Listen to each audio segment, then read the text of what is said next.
நாளை வியாழக்கிழமை, ஆடி சித்திரை, சுதர்சன ஆழ்வார் திருநட்சத்திரம். ஆண்டாள் பிறந்த மாதத்தில் தோன்றும் இந்த நன்னாள் அனைவருக்கும் நன்மை பயக்கும். இதுவரை சுதர்சன ஆழ்வார் பக்தர்களை காப்பாற்றிய விஷயங்களை பார்த்தோம். பெருமாளுக்கே கூட அவர்தான் துணை.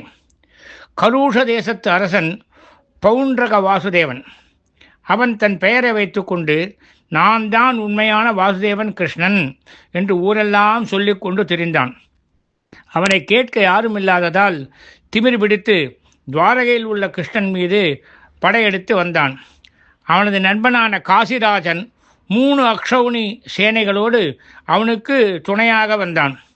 கிருஷ்ணன் தனது சக்கரத்தால் அவர்கள் அனைவரையும் அழித்து பவுண்டரீகனையும் காசிராஜனையும் வதம் செய்தார். தந்தையை இழந்த காசிராஜனின் மகன் சுதக்ஷீணன் சிவபெருமானை நோக்கி கடும் தவம் செய்து வரம் ஒன்றை பெற்றான். அந்த வரத்தை கொண்டு சுதக்ஷீணன் ஆபிசார யாகம் ஒன்று செய்தான். அதிலிருந்து கிளம்பிய கிருத்திய அக்னி துவாரகா நகரை எரிக்க கிளம்பியது. பகவான் ஸ்ரீகிருஷ்ணன் தனது வலக்கையில் பிடித்த சுதர்சனத்தை ஏவினார். அது பிரளயாக்னி போல வந்து கிருஷ்ண அக்னியை பீடித்தது. அதை தாங்க முடியாத கிருத்தியாக்னி திரும்ப காசிக்கு ஓடிச் சென்றது.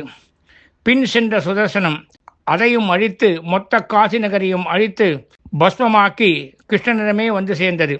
தன் பக்தர்களுக்கு தீமை விளைவிக்கும் அனைத்தையும் சக்கரத்தாழ்வார் அழித்து பக்தர்களை காப்பார். இது நிச்சயம். ஜெய ஜெய ஸ்ரீ சுதர்சனா, ஜெய ஜெய ஸ்ரீ சுதர்சனா.